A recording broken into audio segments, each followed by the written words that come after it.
Will, thank you for coming on the podcast. Tell me more about you and your business and how you got into it.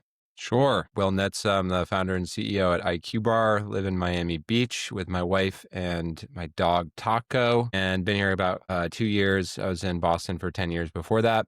I started IQBAR. Basically, the genesis was I was working for a SaaS company out of college, and mostly just by default, I had to get a job. I didn't know what I wanted to do, and that was a job I got, and so I took it. But did not like software and did not like oil and gas. So that was the industry I was selling software into. Just wasn't passionate about it. And I got really passionate about nutrition for personal reasons. I was able to solve a lot of personal health issues like mental fog and headaches and things like that by inverting my diet. I was eating high simple carb diet, low healthy fat and protein, and I inverted that and everything got better cognitively. And so that kind of kicked off this idea of like, what if I could create more ready to eat brain food? Like I can chef up a meal that's great, for downstream cognitive impacts. What if I could create something that's more convenient? And that was it. Ran a Kickstarter and quit my job. And that was January 2018. So you've been doing this for a while now. Yeah. Tell me about the journey. What were kind of the big first milestones and challenges? I mean, the big first milestone was the Kickstarter was a big one because, I had friends. I went to Harvard undergrad, and so all my friends went into like predictable iBanking, McKinsey, like tech.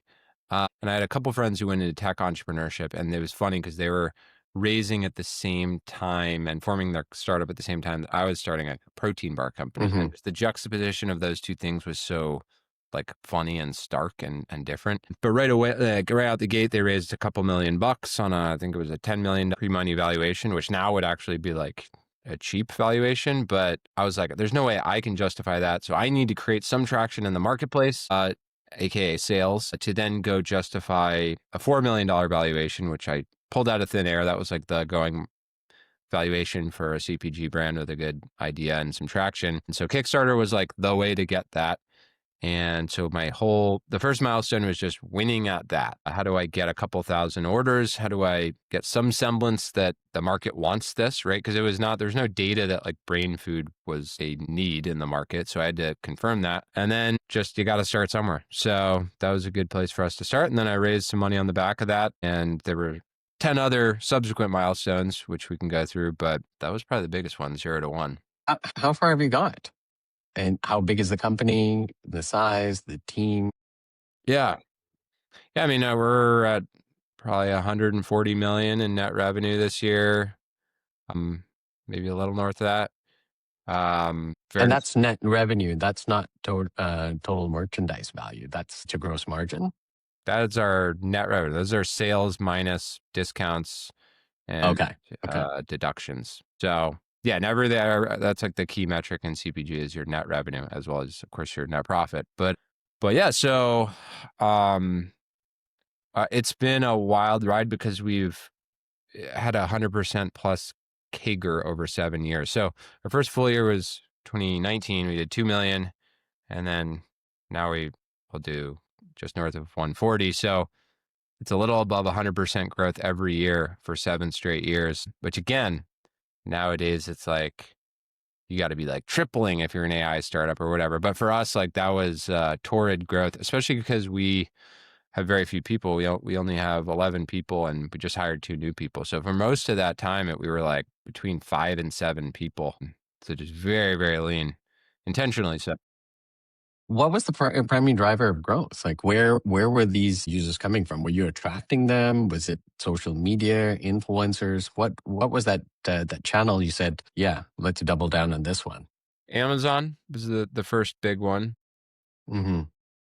So we rolled out in D2C and Amazon just very quickly outpaced D2C by like maybe 5 to 1 in the early days. Now it's like 3.5 to 1. But it's always just been, think about it. How many like times do you order a bag of chips on the literal bag of chips' website? Like not often, right? Never. You either buy it in a store or you buy it on Amazon. Like that is where people, if people are going to buy food and bev items online, they're going to buy it on Amazon. So it's, of course, intuitively it makes sense. But so Amazon was the first one. And then a cool dynamic of doing well on Amazon, we got a little bit lucky because our bars were keto compliant, and the keto craze was our first like step change up. And we were like a top 5 bar and like within the first In the couple of years. keto category. No, Yeah. not even like in like the just bar category. Wow. And then that helped us get retail. So like Walmart just reached out to us, and then later Costco reached out to us, and which was, I wish I could say I like planned that and that was like a strategy, but I didn't. But it's for that reason I now recommend for food and bev founders, like start online if you can. If you create a really good presence there, that greases the wheels in a pretty big way for brick and mortar. And ultimately, you have to get to brick and mortar because it's like 9 out of every $10 on food and bev is spent in a physical location. So that is like the final boss for sure, but the better starting point is e-commerce, in my opinion. Where are you now in terms of your growth? What's the challenge ahead? What are you waking up going, man, I got to work on this? Ops. We have 0 demand problems, and we never have. It's all fulfilling demand. It's all ops. Like I spend 80% of my day on ops, supply chain. And when you say ops, what does that mean? That's sourcing, supply chain, order management, infrastructure. Yeah, all of it. I mean, because we own everything. We buy inputs. Like a lot of people will buy finished goods, the extreme example being like a drop shipper. They literally just buy Yeah. a finished good and then they sell it. But many people will, let's say, make their own formulation and then they cut a deal with or an arrangement with a manufacturer in what's called a turnkey setup. So the manufacturer actually buys all the inputs, they assemble it into the finished good, and then you buy the finished good off of them times whatever the COGS price is. We don't do that. We buy actually all of our inputs. So they all sit on our balance sheet. And so we voluntarily make our lives a lot harder and actually voluntarily make our cash flow worse such that we can increase our gross margin. But the gross margin payout more than pays for all that work.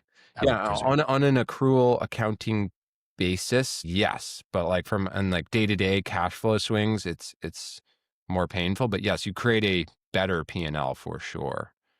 Mm-hmm. What would you advise CPG founders starting out or maybe after their first million? What's the one piece of advice? I would imagine that you do give advice or mentor other CPG founders.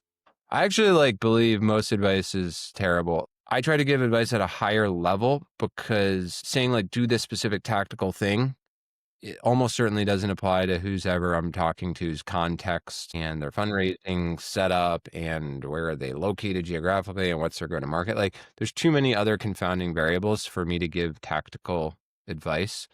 So I give higher level advice of make sure your house is in order, right? Make sure your spouse is on board with your lifestyle you're signing up for. Because the industry moves really fast, not as fast as let's say AI, but quite fast. And so expertise 6 months ago is useless today. And also, even if it was useful, it would have to be a bar company with our go-to-market and our access to capital and blah, blah, blah. So it's just, I don't really try to give too much advice at a granular level. Well, that's advice in itself, actually, right? In that you've got enough distinction in your business model that it's got to be advice that's tied closely to whatever situation that they're dealing with. It's got to be highly bespoke. Well, what can I share with you in terms of my background from the tech world? What can you share with me? I don't know where you think, I mean, we could go in many directions. I'll just off the top of my head, something I've thought about recently is how defensible are tech companies writ large? In general, it seems like at least software seems extremely hard to invest in. All anyone's investing in right now is AI, but then the valuations are so silly. So it's great if you get a bunch of markups on Anthropic or whatever, one of the darlings, but you also knowingly are investing into ultra inflated valuations that many people are saying will pop in whatever the next couple of years. How do you think about defensibility in the space as well as investing into the space? Well, I think it's all in people. And when you think about investing in the space, it's easy to bet on the big guys because they're the ones that are high flying. Their valuations are massive. The question always comes down to is once they get to the open market, are they going to be able to defend their valuations as they scale and grow? The likes of Tesla have proven that you can still have astronomical valuations and sustain, and you can have a CEO that just goes crazy and it still can sustain those valuations in the public market. And why is that? Are they building plumbing? Or are they building top layer solutions? Plumbing, basically, it's like toothpaste revenue. You don't think about it, you use it. It's so sticky that it's hard for you to take it away. Tesla has that. OpenAI has that. The more embedded you become, where you just kind of have to use it, and it's really hard to take it away. That's what makes a company and a product highly valuable. And sometimes it's not the complex solution. Sometimes it's the most basic of solutions, just that it's a moat around humanity's ability to change. Once you compress software and technology as much as possible, and you get it from idea to software, what's left is everything that's that's humanity based. Can people switch out? Is it hard to switch out? That's basically market share, and the consistency and that adherence to that market share is what makes the companies valuable. Some valuable companies today will not be as valuable, but I think it comes down to how embedded they are in the use case. Yeah, and the switching cost, and yeah. Yeah, and I mean, mostly how I think about it is the switching cost, right? So like if I use Salesforce and someone can spin up a Salesforce clone with AI tomorrow and I don't have to pay 60 grand a year, like switching costs went down and potential savings went up. But like, obviously Uh, that's oversimplified. Not necessarily true, right? Because incumbents have a challenge of switching because of the latency that humanity provides. Sure. Right. So Salesforce is a platform and it's there. And if it's $60,000 cheaper, you could argue that somebody would try to switch out to it, but they can't change their workforce. We Sure. had open source in the 90s, 2000s, and that didn't really cause a mass exodus. What it did was that anyone new coming in didn't have a switching cost could go down that path. And they build their own wedges. And what you end up seeing is the big guys just buy them up through consolidation. Sure. Right? Salesforce owns MuleSoft, owns all of these technologies that were emergent. So the plan is either you're the platform or you get bought by the platform. In either case, you're grabbing market share that's sticky. If you want to get bought, right? If you don't want to go public or whatever. Yeah. Well, sometimes whether you want to be bought or not, it kind of happens. Not up to you. Yes. Yeah. Well, thank you, Will. Thank you for sharing your story.